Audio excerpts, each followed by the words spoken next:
Mama, assalamu alaikum warahmatullahi wabarakatuh. Wa alaikum salam warahmatullahi wabarakatuh. Unajulikana kwa majina ya nani? Jina langu ni Bi Mkubwa Mahfudh Hamis. Mahfudh Hamis, mashallah. Kipindi live ni Nuru ya Uislamu. Kuna maswali ambayo tumeandaa. Kama ukiajibu kwa ufasaha, kuna zawadi ambazo tumeziandaa tutakupa. Kama ukishindwa, tutakupa elimu. Upo tayari? Insha Allah. Mashallah. Swali la kwanza. Tuna nguzo 5 za Uislamu.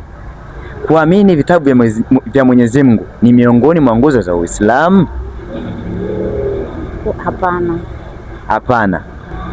Kimeingia kwenye nguzo lakini sio ile nguzo yenyewe imara kabisa. Kwa nguzo za Uislamu zipo 5. Unaweza kututajia? Nguzo za Uislamu ni 5. Kwanza ni shahada.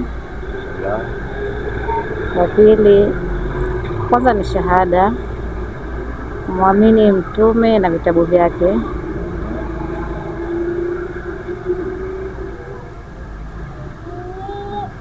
Swala 5.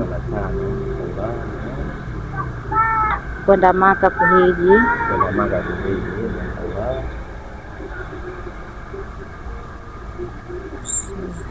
Zaka. Swali la pili. Kwa mujibu wa Qur'ani tuna mitume 25. Tunakuomba utajie mtume wa pili kwa mujibu wa Qur'ani alikuwa anaitwa nani? Idris. Mashallah. Swali la 3 na ambalo ni swali la mwisho. Swahaba ambaye alirithi uongozi baada ya Abubakar kufariki anajulikana kwa jina la nani? Baada ya Abubakar. Baada ya Abubakar kufariki alijulikana kwa jina la nani? Kulisi uongozi wa Abubakar. Nani? Ali. Mashallah. Swali la kwanza mama alikuwa linasema kwamba tuna nguzo 5 za Uislamu.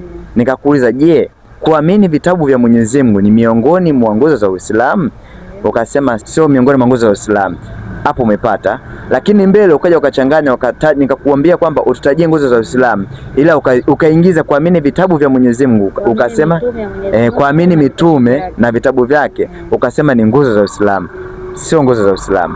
Nguzo za Uislamu tunazo 5. Ya kwanza kutoa shahada 2.